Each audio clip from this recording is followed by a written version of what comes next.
Before we get going, I'm just going to run you this video, which gives you a little precursor as to what we're going to be talking about. In the best of the rest of the news, the world is listening to Edward Snowden. Back in March, Snowden told attendees at the South by Southwest Interactive Conference that the only way people could protect themselves from government surveillance on the internet was through web encryption. Since then, the use of web encryption in the United States has skyrocketed. According to a study from broadband equipment company Sandvine, Americans have been using web encryption 60% more often since Snowden's first NSA leak surfaced. And in Europe and Latin America, the use of encryption is even greater. So are Edward Snowden's warnings the only thing driving encryption use in the US and across the globe? And what are the benefits that encryption provides? Joining me now for more on this is Yan Su, staff technologist with the Electronic Frontier Foundation, core developer with SecureDrop, and founder of the worldwide Aaron Swartz Memorial Hackathon series. Yan, welcome to the program. Hi, Tom. Thanks. Thanks for joining us. First of all, just could you give us a quick description of encryption for people who don't know what we're talking about here? Yeah, so in the case of this report, encryption means HTTPS encryption. So to the ordinary user, this is what you get when you see a lock icon in your browser's URL bar.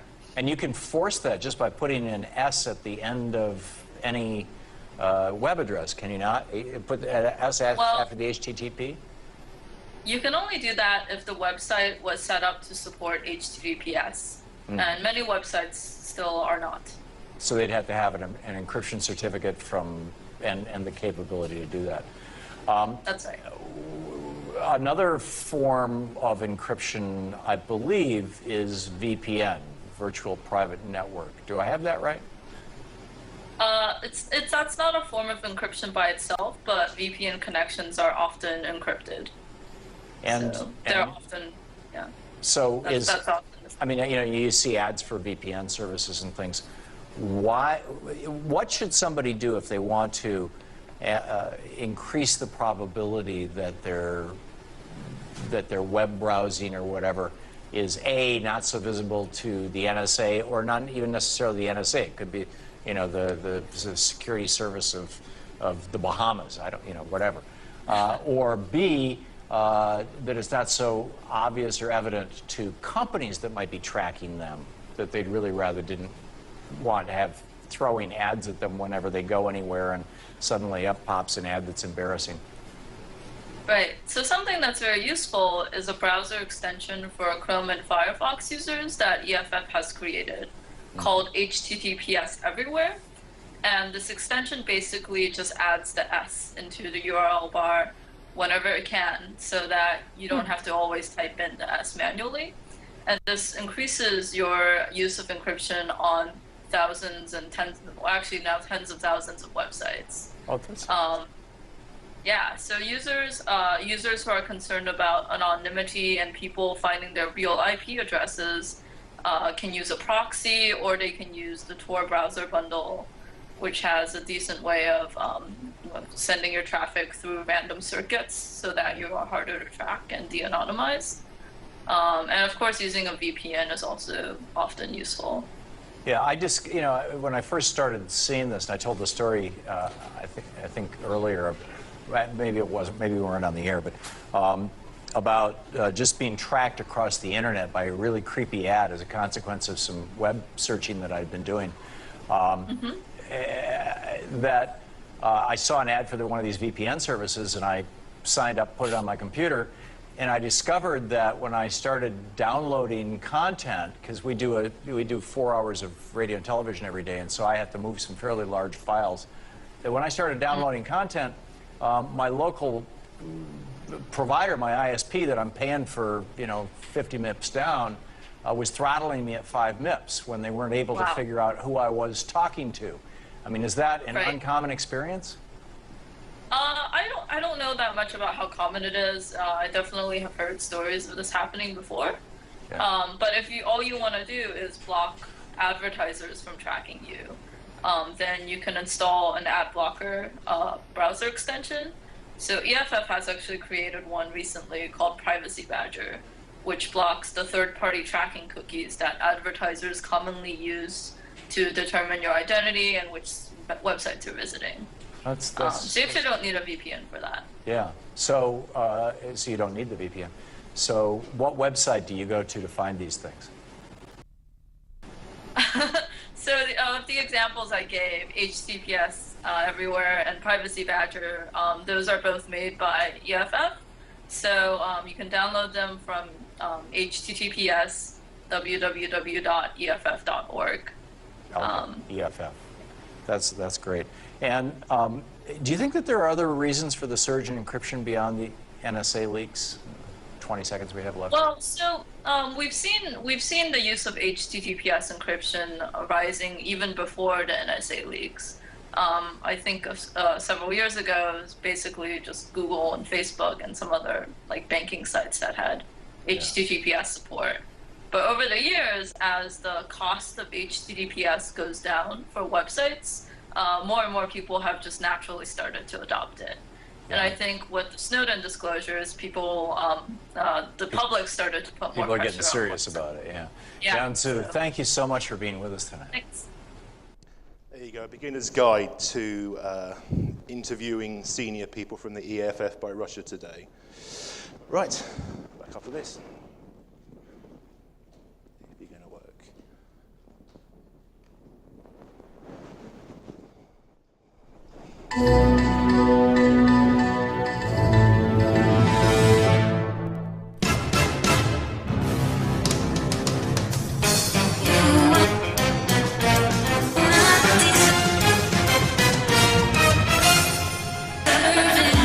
This is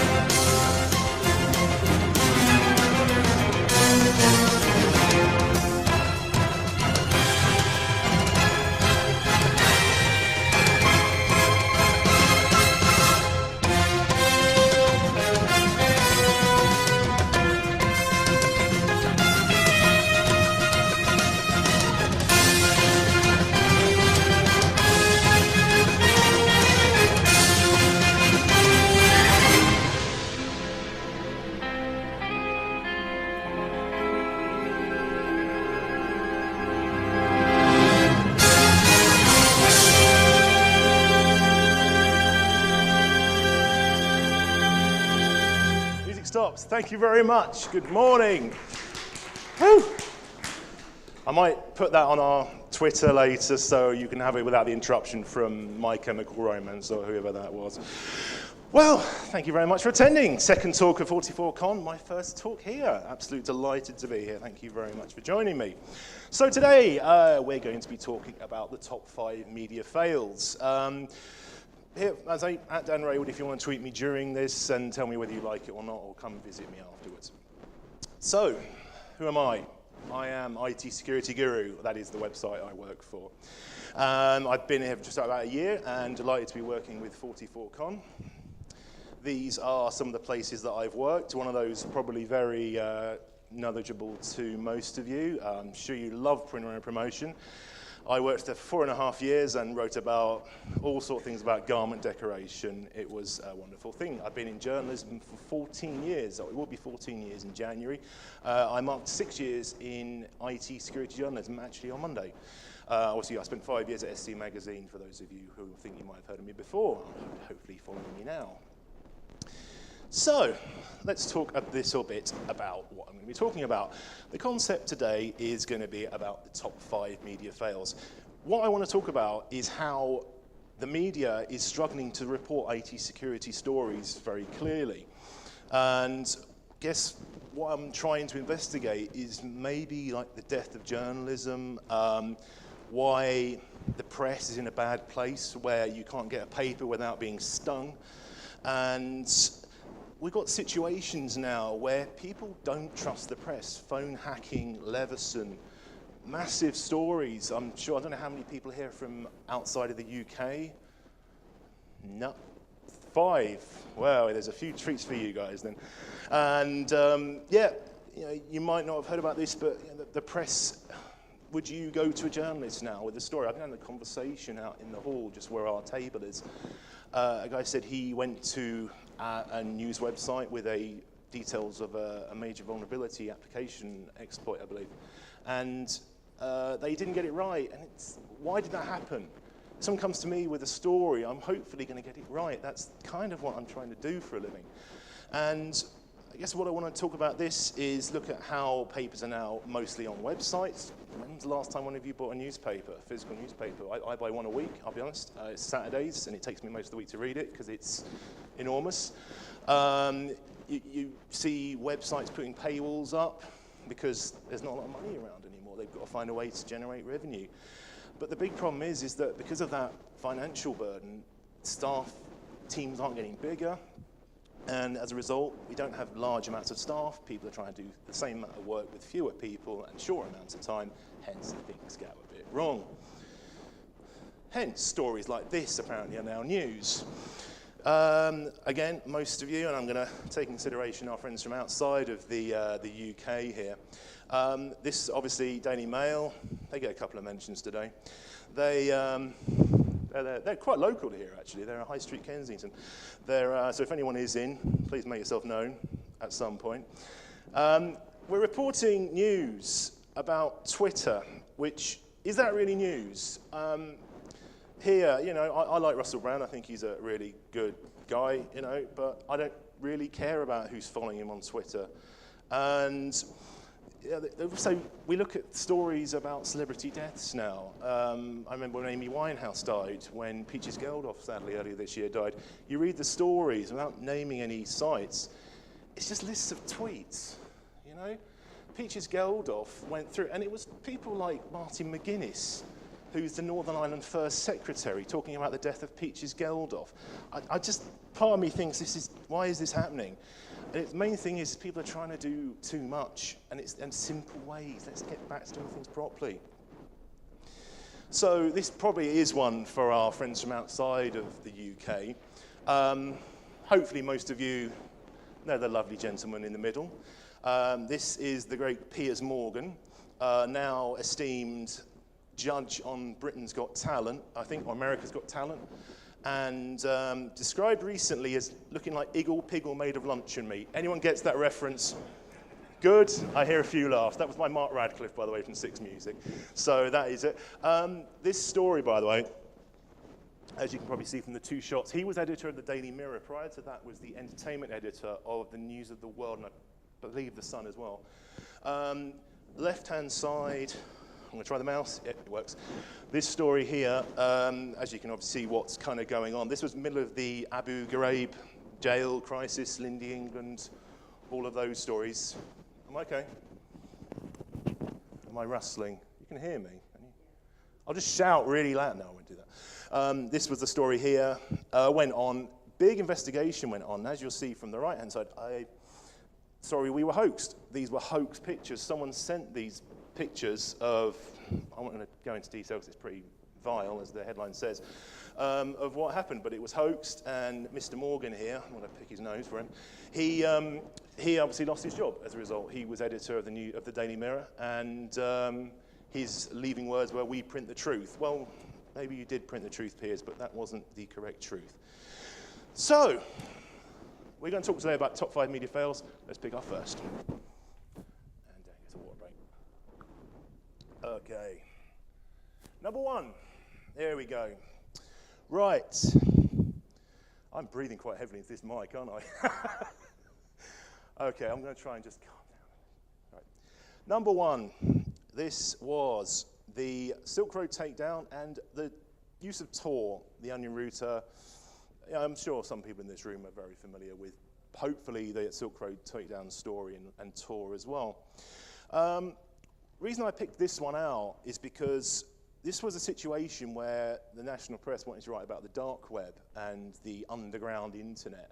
Those of us in the UK might have seen a programme by Horizon last week, actually, which I thought did a pretty good job of reporting the dark web, though there was way too much focus on things like privacy and Snowden, which I didn't think really was a backstory, but for about 20 minutes. So Anyway, so this was the first one. So the story really came out of this one. The story broke in October 2013. You probably just see the date on there.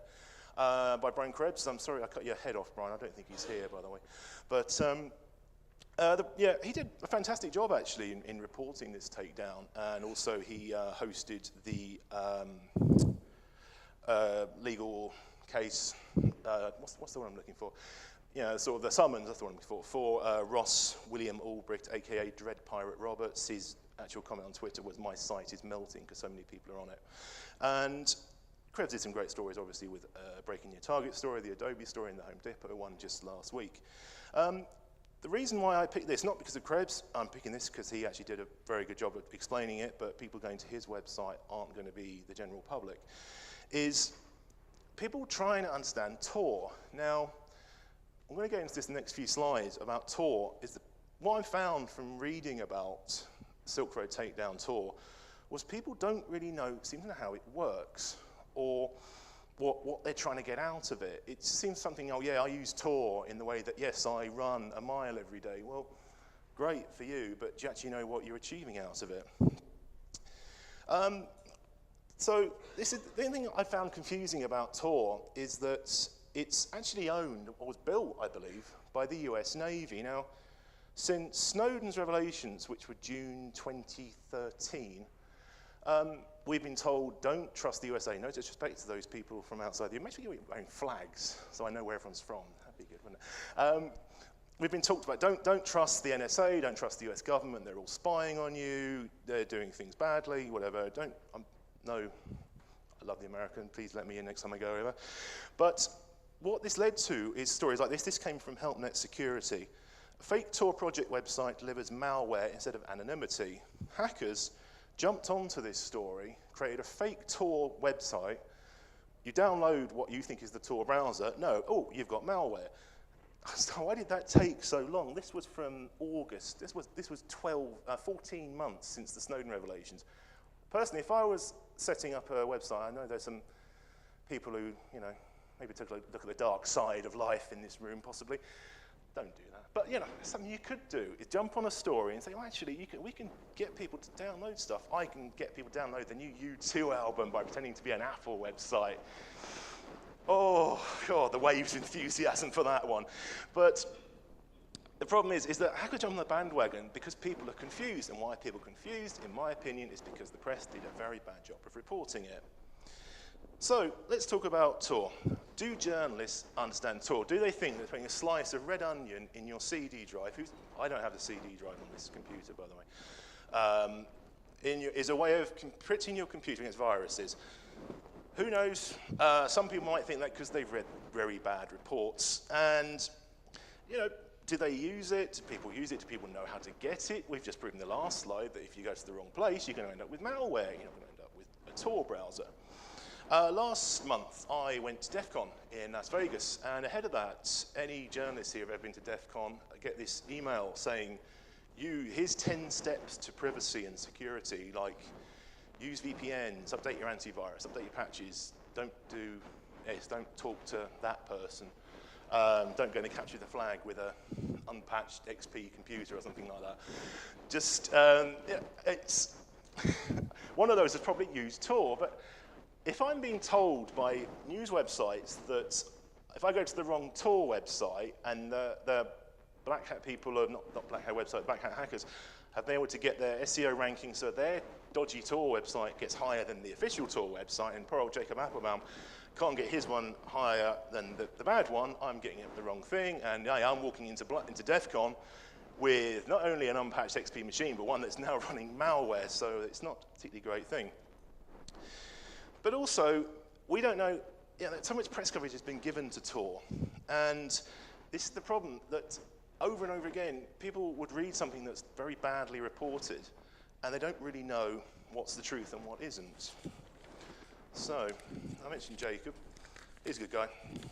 He encourages donate to support encryption tools for journalists. Thanks, Jacob. I will wait for my check to come in the post. Industries behind Tor. It's great. People are talking about secure browsing. The video I showed at the start, Jan from the EFF, they're doing fantastic stuff on HTTPS everywhere. secure browsing, secure privacy, and things like that. Great stuff. Tor doing the same thing. But the problem is, who did the press turn to? Jake was in the Horizon program I mentioned last week. I've tried to reach him without any joy whatsoever. So do you talk to someone who thinks they know the way around? Do you go to a website that you're thinking, well, maybe is that right? We don't know. Tor only provides protection at the IP layer. It doesn't stop you being stupid. And Matthew said, very good point. Is Tor government owned? Why do privacy campaigners swear by it? It's owned by the US, built by the US Navy. Who owns the thing? Does anyone know there? I don't. Am I supposed to trust something? You know, we've had revelations of antivirus firms putting back doors into their products, or, you know, our firm, which we mentioned, at the end of last year, got a back door which the NSA paid $10 million for. And you're supposed to trust that, are you now? I don't know personally. So, you know, this was a fail I decided to pick because I thought this would be the trickiest one to actually understand. But the thing that I'm realizing from reading about this is everyone has struggled to understand Tor. And even the most technical and knowledgeable writers, they're getting it right. Krebs did a great story. He got it right. Others have got it right. It's a media fail. Yes. Why? Because no one gets it. Tech press, some are getting it right. It's a few in and out of tech are getting it right. Let's go number 2. All right, here we go. Sniggers. I was expecting guffaws, actually, but there we go. How long we got? Number 2, the Heartbleed virus. It's made my year. It really has. Brucey, the industry legend, nice guy, actually. Gets a bad rap, but I like him. He makes a good point here. Catastrophic is the right word. On the scale of 1 to 10, this is an 11. I mean, if he's saying that, then I'm sort of in camp Bruce, really. Because, really, it was the thing about Heartbleed, and you're going to see this across the next few slides. This was a breaking story, and Bruce calls it 1 to 11. I forget who it was who said this is the biggest since SQL injection was discovered. Biggest story, biggest threat to the internet. I probably agree with that. This was probably the first I saw of the Heartbleed issue. Let's call it that for the moment. Kelly Lum from Tumblr, and she said, open SSL bug the day before XP end of life because InfoSec can't have nice things ever. No, Kelly, you're absolutely right. I was in a hotel room in Vienna in April. Literally was the day before the end of life, so probably the 7th of August, I would guess by that. And, yep, it says that on the bottom. And the timing was a problem. So I was actually interviewed by a national newspaper about the eBay breach. And those of you who remember the eBay breach will remember that it was, we all sat waiting for a password reset reminder. And mine took a week, by the way.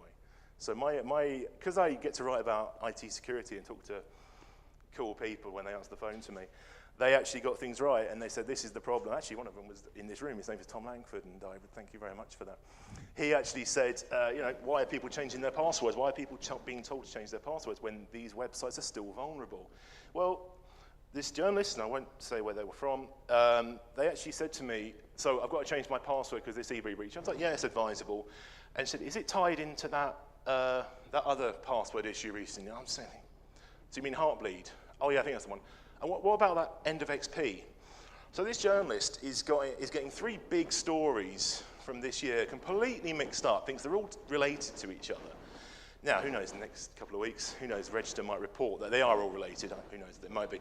But if they are, then I will, forever remove this talk from my list. But thank you, Kelly, for the comment. This was the first laugh I had on this. And it wasn't the last one, really, because I think Heartbleed has just been brilliant for our industry and done a great job. So this, unfortunately, is the message we're giving to the public, or that the public is getting about IT security. Now, I did check this. We're still not sure if it's from Viz, which, again, those in the UK will know exactly what Viz is. It's a bit like The Onion in the US. Kind of comic, satire, paper, magazine. Yeah, but something about it just strikes me that this actually is genuine. But this is the image we're portraying of vulnerable computers, that you're walking around, I'm walking around with this, or I've got my smartphone over there, and it's that size and an IED in my hand that's going to explode and blow a whole of 44com to smithereens. If you don't fix your computer, this is what's going to happen. The XP computers that have been running now for, 5 months and haven't received a patch, I do know people who have those, by the way. Would they come to 44con? I don't really know. But the big problem with this story, the Heartbleed issue, was its advice. This ABC7, and there you go. The Heartbleed virus, just as I started this slide off with. Did anyone actually achieve the aim of explaining what happened with Heartbleed? I was very fortunate. This happened in early April, and I think about 3 weeks later, I was at Info Security Europe, and I got to talk to a bunch of application security vendors and vulnerability management people about Heartbleed. Why did it happen? When did it happen? Get all the facts straight, because I've got that access. It's very fortunate. A lot of journalists don't have that access, so really, it's about getting out and getting the story right. Did anyone actually achieve the aim of explaining what happened? Hopefully some tech press did, but as the ABC7 IE team investigates, well, the big problem, I think, is everybody's after an exclusive. Everyone trying to break that story doesn't want to play catch up to all of the other news websites out there. So if everyone else has already written this up, then you're just playing catch up, as Henry Kelly used to say. So we've taught people about viruses and warned about downloading things. We've taught and warned people. But on the other side, we get stories like this. Now, as you see, this is also ABC7 I team. This is possibly the greatest slide, so if you want to leave after this, please don't. But technology experts say that Heartbleed is widespread and hit 66% of our websites in the last 2 years. Heartbleed, the term comes from the communication between the so-called hearts on a server, which verify your security as you shop. Check emails and bank statements. There is now a backdoor break-in between those hearts, and it's bleeding. Keep bleeding, keep bleeding. Leona Lewis followed up with that song about Heartbleed, didn't she? It was, yeah, this is the problem. This is national news. There's people watching this. Oh, God, 2 fails in, and I'm already crying. That's why I'm hydrating, you see, that the tears come out. It's the death of my industry. Anyway, I listened to some great advice at InfoSec, and sort of talked since, and here we are 5 months, and I'm still talking about Heartbleed. We will not stop talking. There's a story on our news website today, IT Security Guru. Please go and read that about some research that's been done. The problem is, OpenSSL was just beyond some people. They don't understand what application security is. They don't understand what SSL is, to be honest, with HTTPS, any of this stuff. So, the media creates confusion by making stuff up about bleeding servers. You can imagine those statues when they start crying. And I'm thinking of like Iraq, just, water and tears pouring out, like the episode of Only Fools and Horses. No one will get that. One person gets that. Thank you.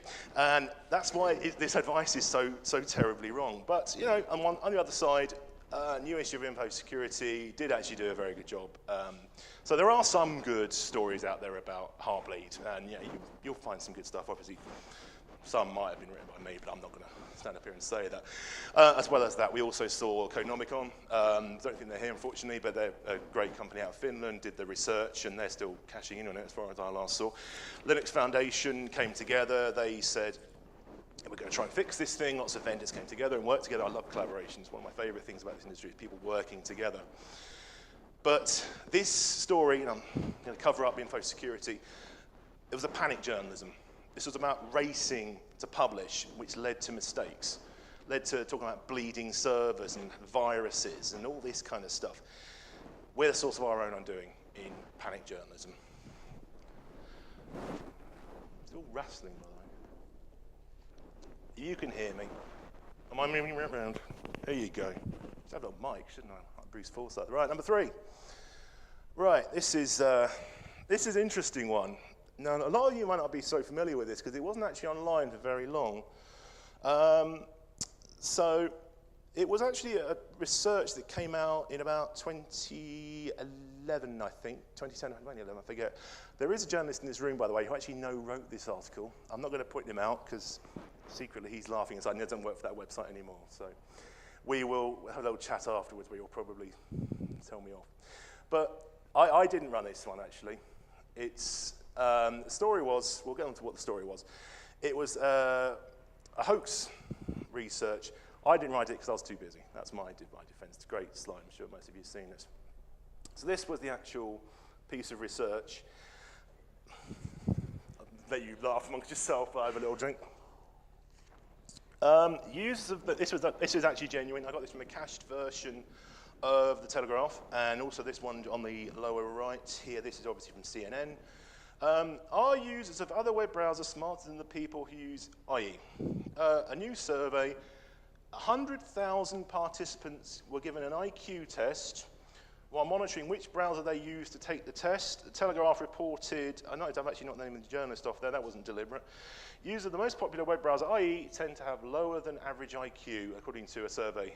So, is that true? Well, I don't really know. I mean, this is actually, if you actually look this up, the company was Aptiquant, and you can see their name just there, in that, fifth line. They, I guess, are a hoax company, because if you actually Google them, it ends up with their Wikipedia page for this piece of research. What's great, actually, and I didn't write this one because I was just in a really busy period at the time, and some stories you just kind of think, oh, you know, everyone's written it, I'll let it go. But this was actually picked up by no fewer than 55 news websites. The question is, was this a hoax, or was it a really good PR effort by other browser vendors? You know, we Google, Apple, Opera. Anyone use Opera? No one? Oh, I see a few. Yeah, good for you. So I can survey you later on your IQ. So this was all from the Wikipedia page. So obviously, do kind of take that as as read, as if you actually want to kind of believe this or not. But what's very interesting, you've got to look at this. The average IQ, 2006, of Internet Explorer users, 103, drops to about 83. So that's quite a number there. Who was surveyed? Same people? Has their IQ dropped by 20 points in 5 years? If I did that, then, well, I might not be speaking to you today. Who knows? Come back in 2016 and 2017 and see if I'm still presenting. Yeah, okay, maybe it's PR, it was a hoax. It really showed how sort of vulnerable the journalists can be. This came from a website called w3schools.com. This was 2011, so yeah, obviously it wasn't 2011 because I wanted to make sure we got the year right. So I think, as I recall, it came out in about July. Internet Explorer's market share, 23.2. So fewer users than Chrome and Firefox, significantly more than Safari and my three friends at the back who use Opera. And you're probably that 2.4%, as the Occupy people would say. Yeah, Internet Explorer is not. It's not cool. As the slide I showed a few ones ago, it's not as cool as Chrome because it's not run by Google, and it's not on Safari, which are on Apple devices that I watch get to use, and I watch you spend your money, and I buy something cheaper, is what I want to call it. The issue here is that anyone in this room, make up a survey, say I surveyed 100 people at 44Con who said I don't like talks by journalists and I'd rather watch people from groups do raps about CISSP. That's your point, by the way. No, he's keeping quiet. Yeah, you can make this stuff up.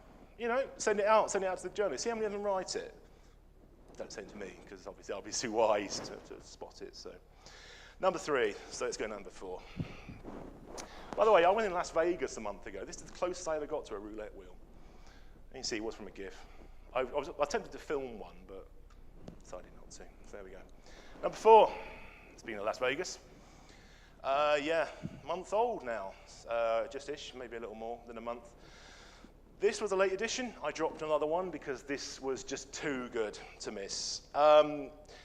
Some skepticism initially about the timing. I know from a contact of mine, this was initially offered to some other websites and other media outlets before, ended up in the New York Times. So, the story was this: Cybervore, CY, speaking of Dutch VOR, a Russian hacking gang had collected 1.2 billion unique credentials and were available for sale and had been captured on forums and stuff like that. And, you know, if it had been 100 million, you still might have batted an eyelid. 1.2 billion. I was at, talking about Las Vegas, I was at B-Side Las Vegas, or John McAfee doing a keynote. He said there's only 5 billion people on the planet. When John McAfee slams your research, you're in big trouble, okay? We actually did some research. There's actually 7.046 billion people on the planet. So this research is saying that they've got 1/7 of the global population's credentials. Now, I've probably got about 6 email addresses, I'd reckon, across webmail, work email, probably as a Facebook email, if you really want to use that. You know, okay, they got 6 times, you know, do the maths there.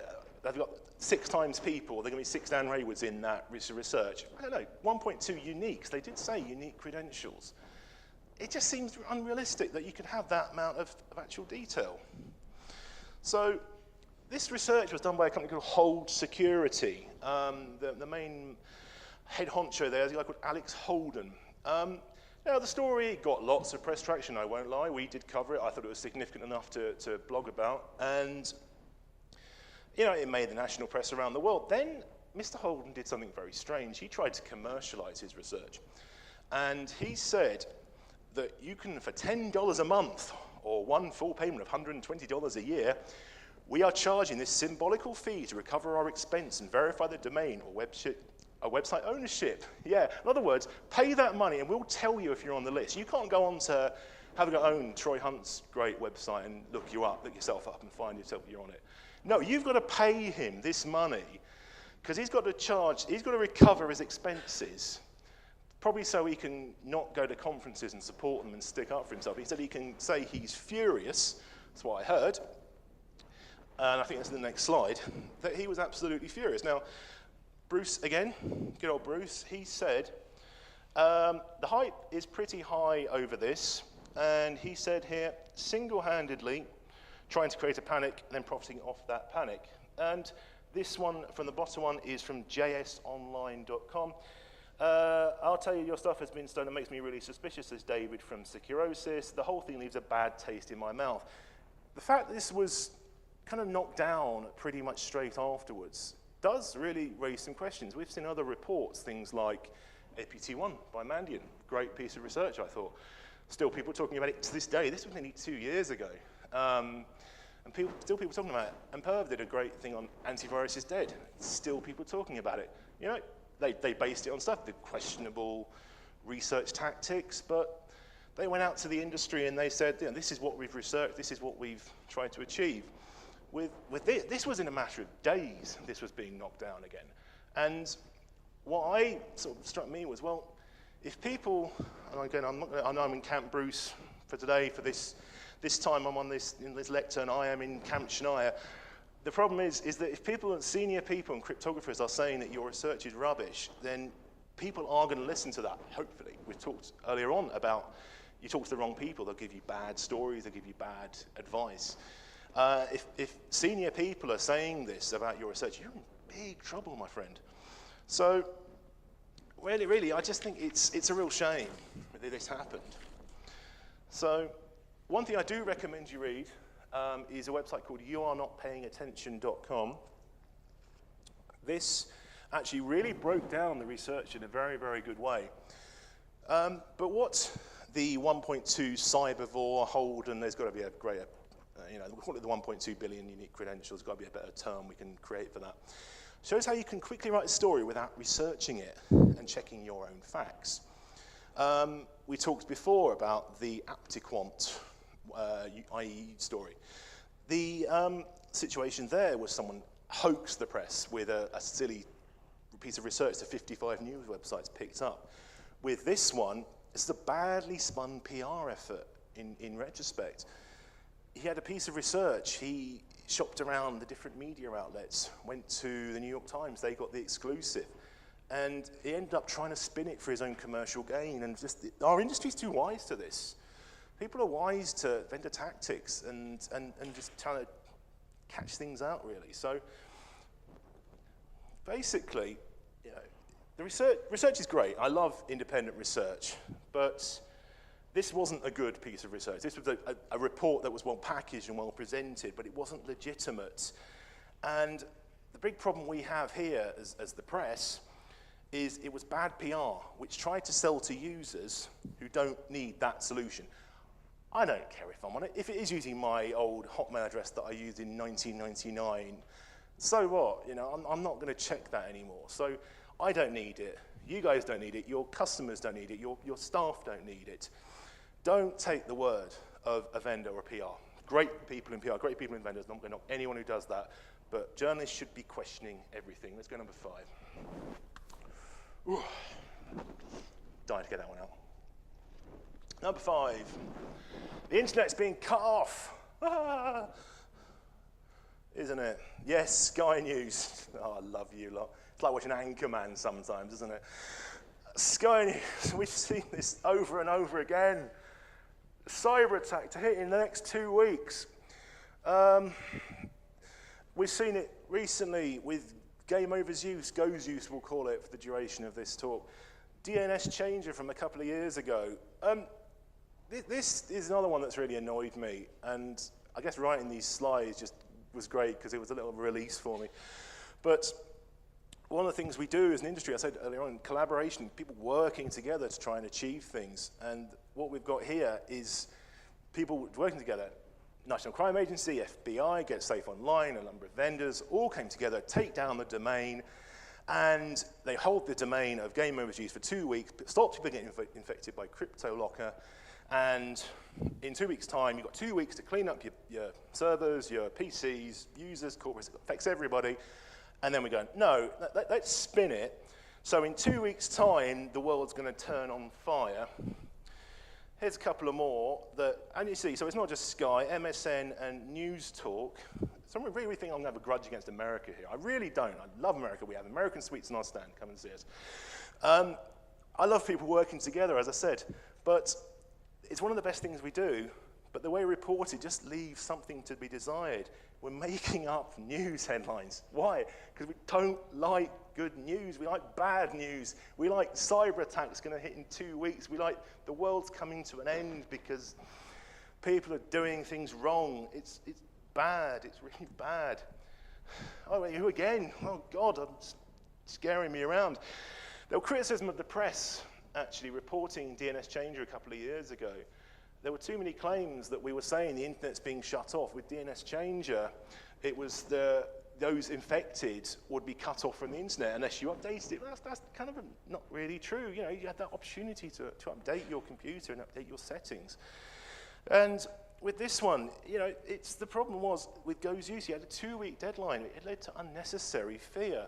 Also led, you might have read this, Get Safe Online suffered a denial of service because the amount of people going to their website to try and get advice, probably because they've been reading dumb stories like this, saying the internet's being shut off. It's fear led by the blooming press. And it drives me mad because it's something we could avoid doing. This, Thomas Costello, I don't know you, but I found this just last night. This is actually pretty much being done right, so I'm going to just relax a little bit. The thing is, small businesses are being urged to take precautionary measures to protect their businesses online. We host over 1 million websites and advices to treat these media reports seriously. Thank you very much. It's nice to have that. A small number would be affected. It's a chance to get out there, update your computer, and make sure that you're all up to date and clean and all the rest of it. It's a very nice thing to do that the industry came together and sorted it out. Back to the bees. As I said before, this is good news, but security is dominated by bad news, by negativity. We want bad news. We want hackings. We want anonymous taking people down. We want flaws. We want exploits. We want data breaches. We want 1.4 billion, 1.2 billion unique credentials leaked in our news. We don't want, hey, everybody's happy and working together. Aren't we all nice together? Thousands of UK internet users will be cut off, will get more hits than the previous one. So I was talking about that wouldn't have got that much traffic. The one before that would. Why? Because you want to read bad news, and that is the problem we have with our industry. Alternatively, what you could just say is thousands of UK taxpayers will be cut off from the internet and we're blaming the immigrants. That will be the Daily Mail angle because that's the sort of thing they do. So, that is my top 5 internet industry fails when it comes to journalism. I've lost my train of thought because I'm so incensed by what's happening.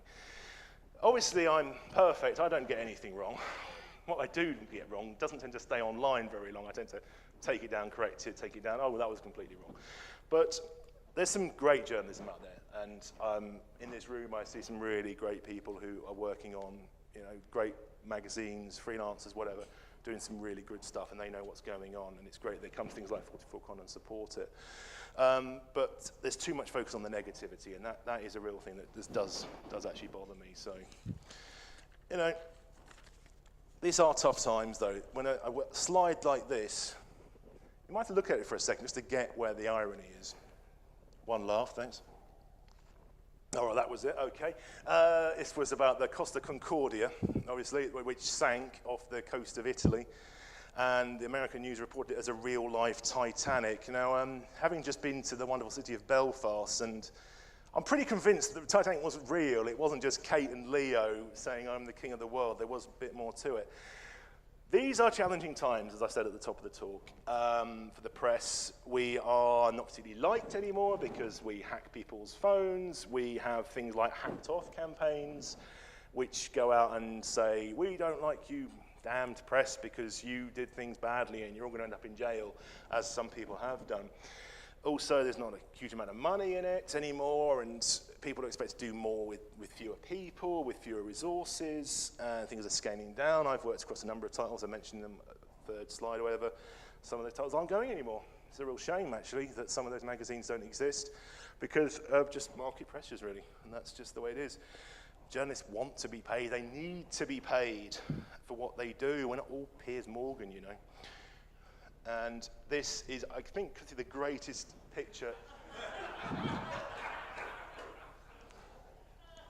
Now, I was hoping to get 2 laughs for Hong Kong being in Brazil and for the Titanic, but I'm glad I got one for that one. Please do support the press. It's not an easy job. There are lots and lots of people out there willing to get in, and publishers, they can hire as many people as they want who can try and get on with these stories, but if they're being fed bad statistics or hoax statistics, or certain people out there are trolling the press saying, come to us and we'll talk to you, and then you get bad news from it, it's not good. Despite these 5 fails, we hope what we're doing here is adequate, doing an adequate job of what is important to you, to people out in the other talks, to the whole industry, to the whole globe. That internet security journalism is thriving. It's so much going on. You have to pick and choose what you're going to pick. But what I ask is, do work with the press. Feed them the right information. Don't troll them or hoax stories, because if you do, just hopefully you're doing it as a little PR stunt, like when maybe we guessed with the Internet Explorer one. And also, if you do troll the press and you think it's hilarious, don't put it into a PowerPoint presentation, because that would be very unhappy. So with that, thank you very much for listening, and come visit us outside, and thank you.